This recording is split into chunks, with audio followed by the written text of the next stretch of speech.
do we see? Our great friend Mickey Mouse here with a new idea. So, our great friend, who debuted actually in the 1920s, is here with some new ideas for each of us to follow. What I like to tell you is today's assignment, this is Monday, assignment, as always, I'm posting it early. So here's what you need by Monday at 8. It's twofold.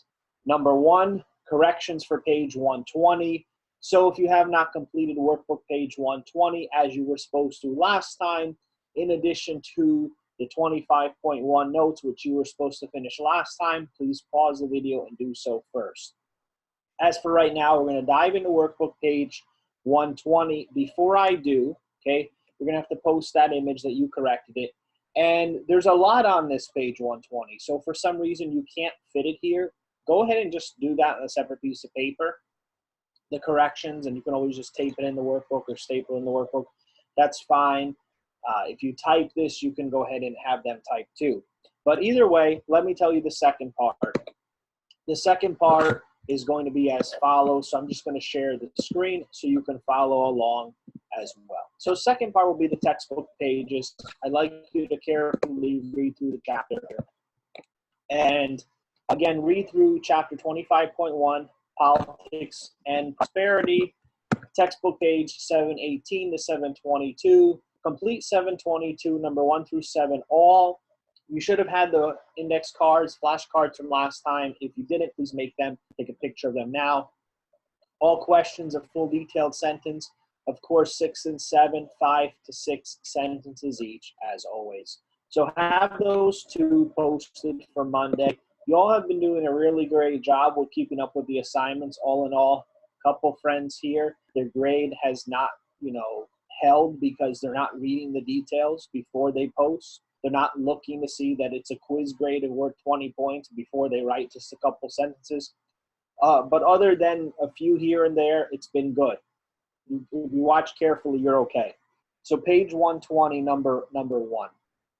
Why did the Democrats lose the White House in 1920?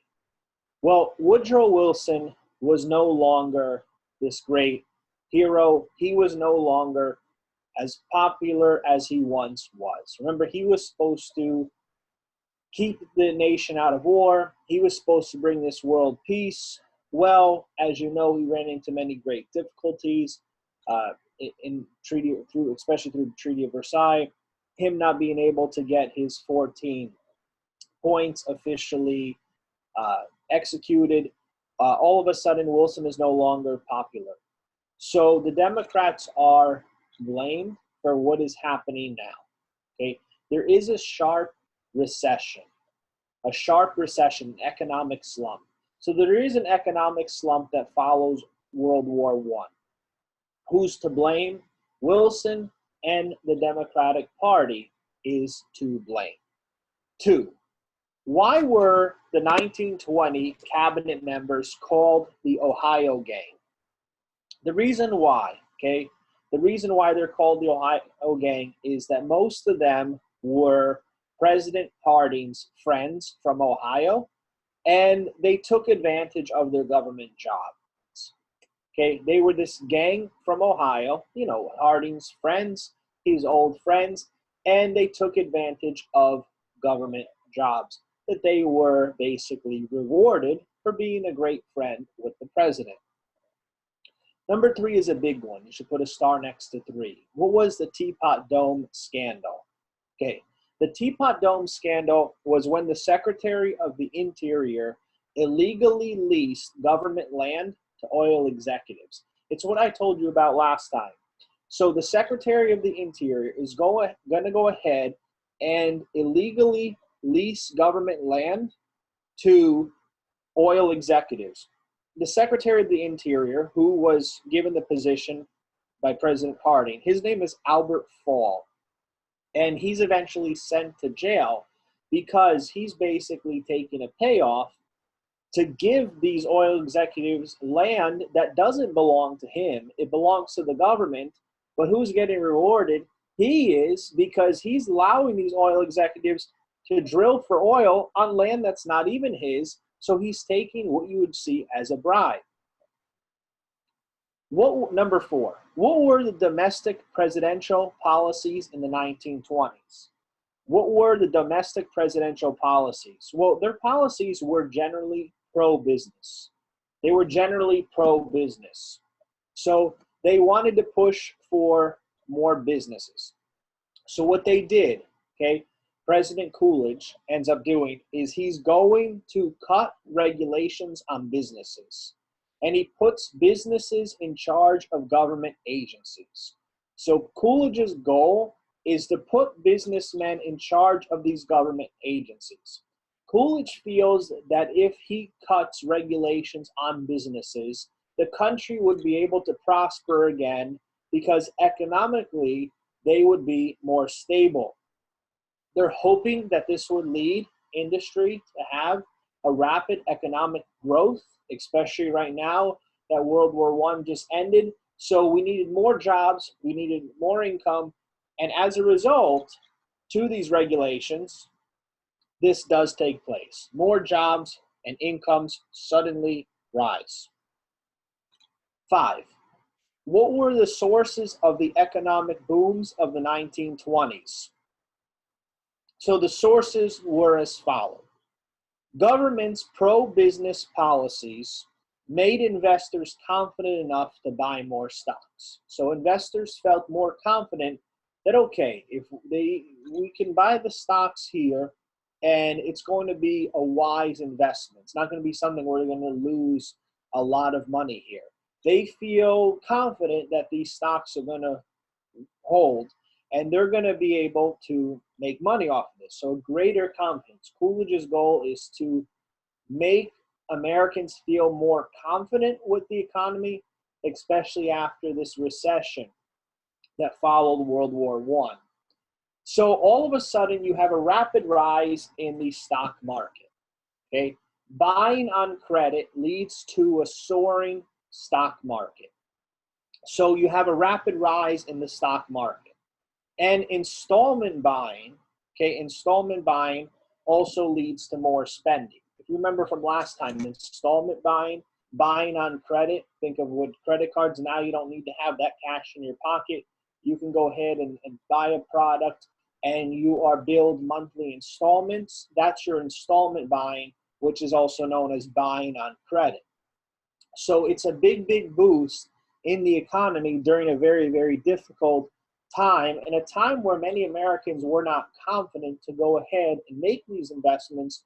Coolidge feels it's his job as the nation's leader to make them feel more confident now during this difficult period. Number 6, how were relations between the United States and Latin America characterized during this period? So during this period, American trade with and investment in Latin America increased. So American trade increasing, American investment increasing, and a potential war with Mexico is diplomatically resolved. So that does not take place. So all of a sudden you see the United States, Latin America, their involvement is increasing very greatly during this time. It seems in a positive way because of trade, a positive way because of investment, and the potential war with Mexico is just resolved diplomatically, so that conflict is avoided, which of course does look really good on the United States to be able to deal with this diplomatically instead of just an outbreak of war. 7, what you may want to put a star next to this one. It's important because it's going to lead to a lot. What type of government was in place in the Soviet Union? In the Soviet Union, there was a communist, you may want to highlight that word, communist government. The communist government, you need to make sure you have these 2 points. They did away, okay, they did away with private property and they attacked religion, okay? They attacked religion and they did away with private property.